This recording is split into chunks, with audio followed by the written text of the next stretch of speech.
1절부터 우리가 3절까지 말씀을 볼 텐데 구약성경 325페이지입니다. 그 자리에 다 일어나 주시오. 말씀을 받기를 원합니다. 우리 함께 읽겠습니다. 요단 서쪽의 아모리 사람의 모든 왕들과 해변의 가나안 사람의 모든 왕들이 여호와께서 요단 물을 이스라엘 자손들 앞에서 말리시고 우리를 건너게 하셨음을 듣고 마음이 녹았고 이스라엘 자손들 때문에 정신을 잃었더라. 그때 여호와께서 여호수아에게 이르시되 너는 부싯돌로 칼을 만들어 이스라엘 자손들에게 다시 할례를 행하라 하시매 여호수아가 부싯돌로 칼을 만들어 할례 산에서 이스라엘 자손들에게 할례를 행하니라. 아멘. 앉으십시오. 오늘 말씀의 제목 우리 함께 읽겠습니다. 그때 나는 행하리라. 아멘. 이스라엘 백성들에게 참으로 많은 일들을 보여주셨습니다. 그렇게 보여주실 수 있었던 것은 이스라엘 백성이 하나님 앞에 순종했기 때문인 거죠.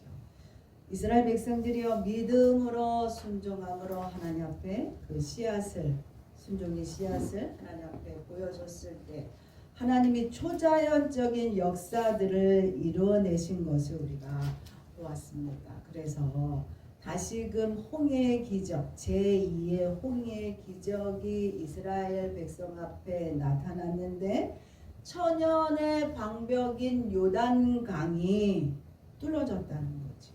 그래서 언약궤를 맨 제사장들이 다 앞으로 나아가기 시작할 때 그 요단강이 완전히 갈라졌고 그리고 모든 백성들이 걸어서 요단강을 건너게 되었다. 우리가 그렇게 함께 들었습니다. 여러분 여호수아 3장 13절 우리 함께 읽겠습니다. 온 땅에 주 여호와의 궤를 맨 제사장들의 발바닥이 요단물을 밟고 멈추면 요단물 곧 위에서부터 흘러내리던 물이 끊어지고 한 곳에 쌓여 서리라. 아멘. 그러므로 모든 이스라엘이여 그 마른 땅을 건너갔더라. 마른 땅을 건너갔더라. 아멘. 그렇게 우리에게 말씀해주고 있습니다. 그래서 드디어 그들이 하나님께서 약속하신 가나안 땅을 밟게 되었습니다. 얼마나 감격이 되었을까요? 그토록 기다렸던 그 약속의 땅을 밟았다는 거죠. 이런 기세라면 당장이라도 그 가나안 땅에 이스라엘 백성들이 승리의 깃발을 칵 꽂을 것만 같았습니다. 아, 드디어 하나님의 약속이 이루어지는 것을 내가 보는구나. 이 약속은 여러분 아시지만 모세에게 주셨던 약속이었고 이 약속은 그 이전 우리의 믿음의 조상 아브라함에게 주신 약속이었다는 거죠. 그러므로 인해서 모든 이스라엘 백성들이요 감격하기 시작했어요. 흥분하기 시작했어요. 와, 드디어 하나님의 기업을 받게 되는구나. 그런데 그때 하나님이 말씀합니다. 여러분 2절 우리 함께 읽겠습니다. 그때 여호와께서 여호수아에게 이르시되 너는 부싯돌로 칼을 만들어 이스라엘 자손들에게 다시 할례를 행하라 하시매 하나님이여 그때 이스라엘 백성들을 다시금 멈춰서서 그들을 부르게 됩니다.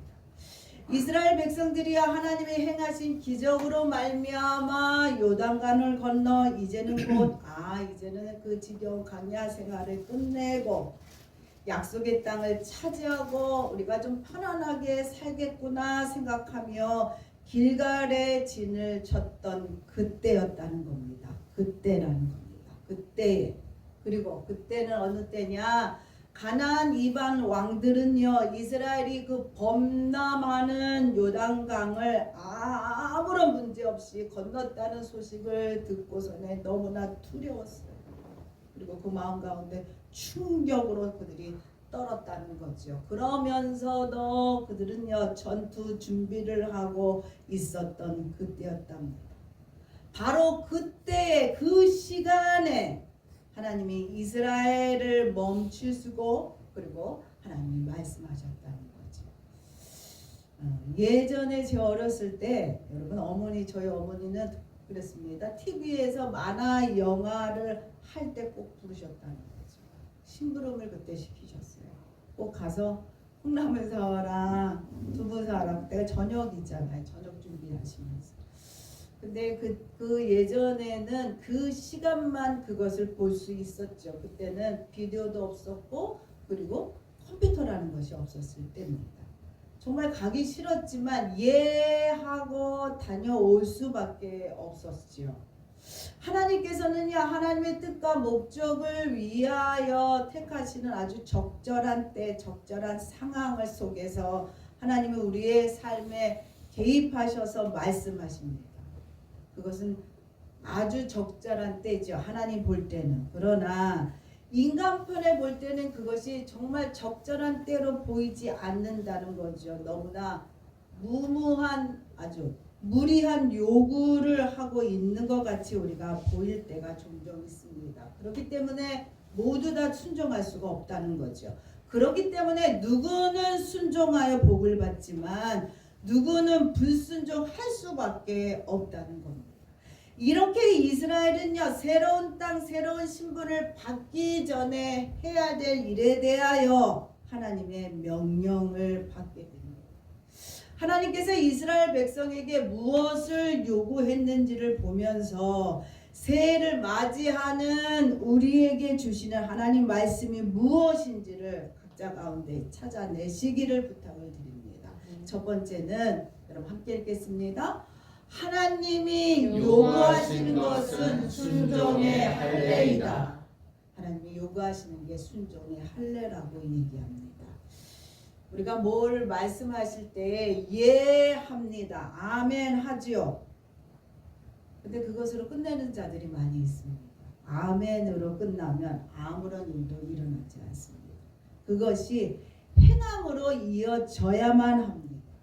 예한 이후에 행함이 있어야만 된다는 거죠. 반드시 그것은 순종입니다. 여러분 마태복음 21장 28절부터 31절 읽겠습니다.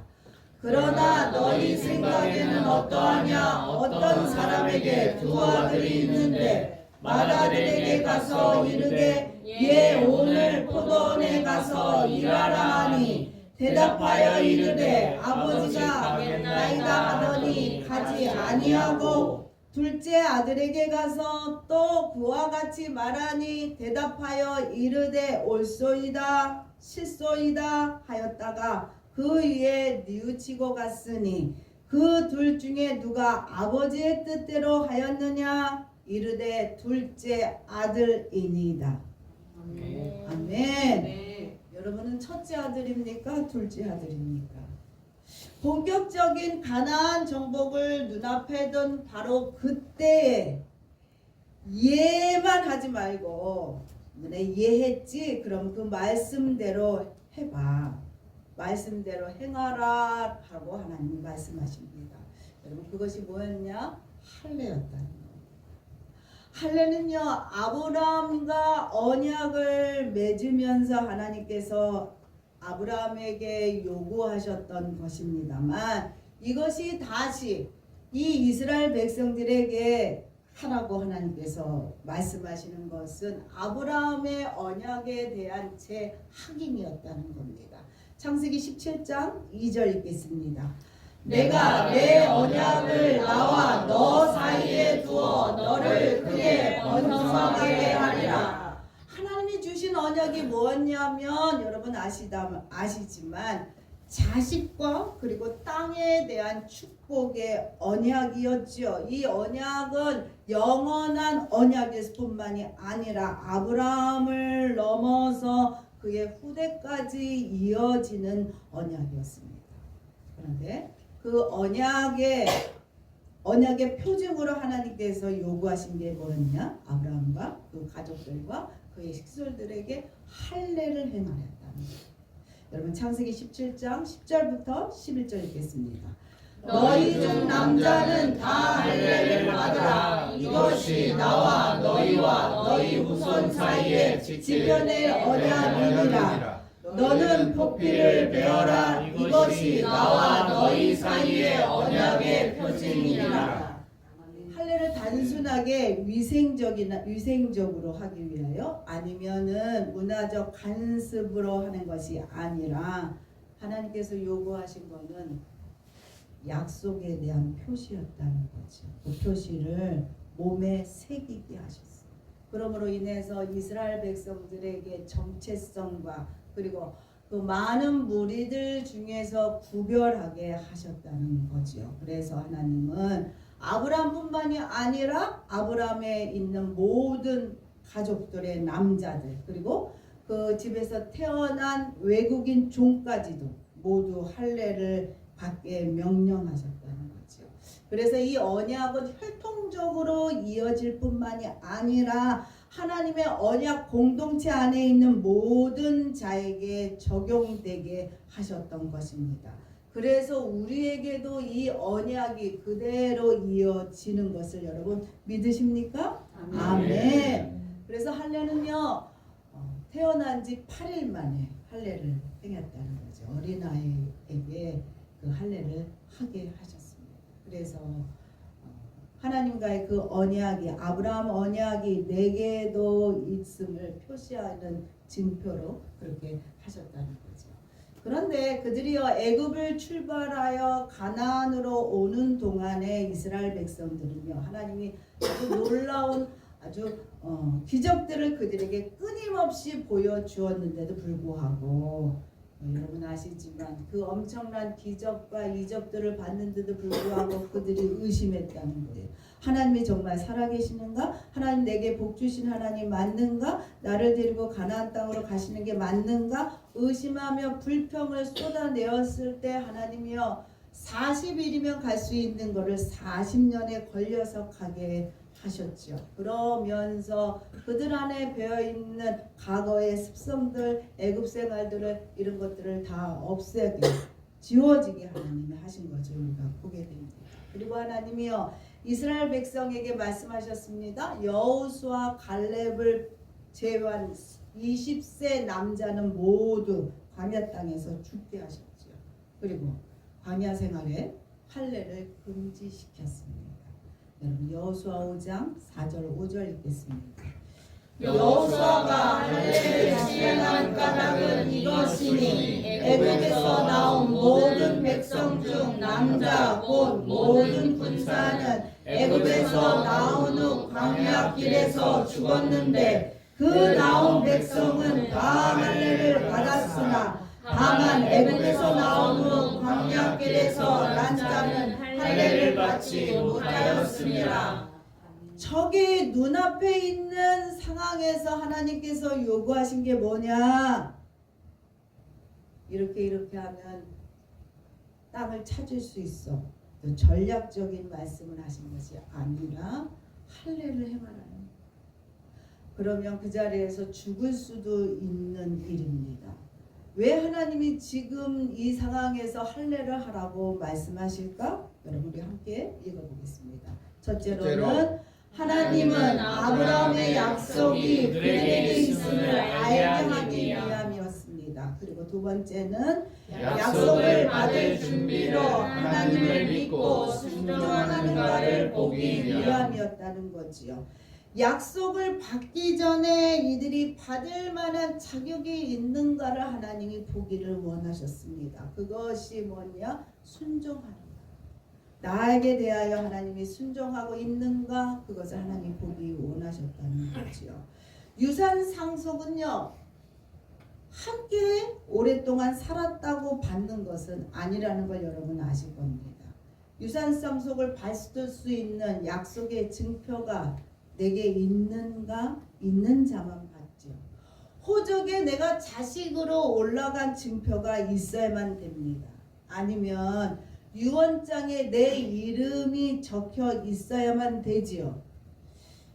이스라엘은요 광야 동안 40년을 함께 했지만 그들에게는 약속의 증표가 없었다는 겁니다. 요즘 젊은 사람들은요 온 몸에다가 문신을 하는 것을 즐겨하지요. 사랑하는 자들이 있으면 사랑의 약속으로 함께 이름을 사귀며 몸에다 그렇게 변함없음을 새기게 됩니다. 그렇게 요란을 떨었던 그 사랑도요 영원하지 못하는 걸 보게 되죠. 그럼 어떻게 되죠? 그 새겨진 이름을 지우느냐고 또 고통을 감내하면서 그것을 지우는 것을 우리가 보게 됩니다. 변하지 않는 것은 맹세한다고 변해지는 것은 절대로 아닙니다만 마음을 지켜내는 것이 어떤 것보다도 제일 중요한 일입니다. 여러분 그러시지요? 아멘. 그래서 하나님은요 마음의 육체의 할례를 행하지만 그 육체에 행한 할례뿐만이 아니라 그 마음에 하나님을 향하여 순종하며 하나님을 바라며 의지하는 마음이 있는가, 이 상황 속에서 이들이 나를 바라보고 하나님의 말씀하신 대로 순종하기를 이들이 작정하는가를 보기를 원했다는 겁니다. 그래서 그때 할례를 행한다는 것은 전적으로 하나님을 믿는가에 대한 하나님의 시험이었다는 겁니다. 왜냐하면 할례를 행한 후에 상처가 치유되기까지 여러분 아시지만 일정 기간이 필요합니다. 그 베어낸 상처가 아물 때까지는 적어도 3일 동안은 거의 움직이지 못한다고 하지요. 창세기 34장에 보면 과거 야곱의 아들들이요 여동생 디나로 인해서 세겜성을 초토화시킨 적이 있어요. 세겜성에 있는 모든 남자들이 할례를 행하게 하고 상처가 아물기 전에 그들이 쳐들어가서 완전히 초토화시킨 것을 우리가 창세기를 통해서 우리가 볼 수 있습니다. 이때도 이스라엘 백성들이요 지금 낯선 가나안 땅에 들어와 있는 겁니다. 적들은 언제라도 이스라엘 향하여 돌진해 올 수 있는 그런 불안한 상태. 하나님을 전적으로 의지하지 않는다면 행할 수 없는 그런 상태라는 거지요. 그때 불구하고 하나님이 그 어려운 요구를 이스라엘 백성들에게 하셨다. 그런데 그들이요 참으로 감사하게도 그들이 이 일을 달지 않습니다. 지금 어떤 상황인데 이것을 할 수 있습니까? 불평하지 아니했다는 겁니다. 이들이 행한 것은 여호수아의 말씀에 순종했다는 것. 대적들 앞에서 이스라엘 백성들이 전 민족적으로 할례를 시행했습니다. 이것은 하나님이 나를 보호해 주겠다는 것을 그들이 믿었기 때문, 하나님을 신뢰했기 때문입니다. 그리고 하나님 명령에 순종하는 것을 가장 중요한 일로 내가 여기겠다는 신앙을 이들이 가지고 있었기 때문에 그들이 순종할 수 있었습니다. 여러분 두 번째 보겠습니다. 함께 읽겠습니다. 순종은 축복을 담을 그릇을 만든다. 여러분 여호수아 5장 9절 읽겠습니다. 여호와께서 여호수아에게 이르시되 내가 오늘 애굽의 수치를 너희에게서 떠나가게 하였다 하였으므로 그곳 이름을 오늘까지 길갈이라 하였느니라. 할례를 행한 곳이 어디냐? 길갈이라고 말하고 있습니다. 길갈의 뜻은 뭐냐? 길갈은 굴러가다라는 뜻으로 애굽의 수치를 굴러가게 하였다는 그런 뜻을 갖고 있습니다. 과거 40년 동안 그들의 몸 안에 배웠던 나쁜 옛 습관들 그리고 제약들이 할례를 행함으로 인하여 그곳에서 완전히 벗어졌다는 뜻을 갖고 있지요. 수치와 죄로 인해 받을 수 없던 축복을 순종으로 할례를 행함으로 인해서, 그러므로 피를 흘림으로 인하여 그들이 갖고 있는 모든 죄악들이 씻어졌다는 거예요. 우리는 예수 그리스도의 그 피를 믿기만 하면, 예수님께서 이 세상에서 우리 오셔서 우리의 모든 죄짐을 흘리시고 십자가에 피 흘리셨기 때문에 우리에게 있는 모든 정죄와 비난과 수치가 예수님께 온전히 감당하셨기 때문에 우리는 자유합니다. 아멘. 믿으십니까? 아멘. 아멘. 여러분 그렇기 때문에 바울이 이렇게 선포하고 있습니다. 우리 함께 읽겠습니다. 로마서 8장 1절 2절.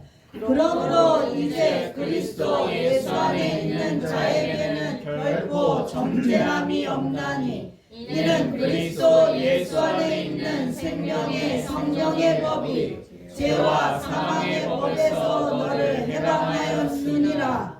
따라서 우리가 예수를 믿는 우리에게는요 더 이상 정죄로 인한 수치가 없어요.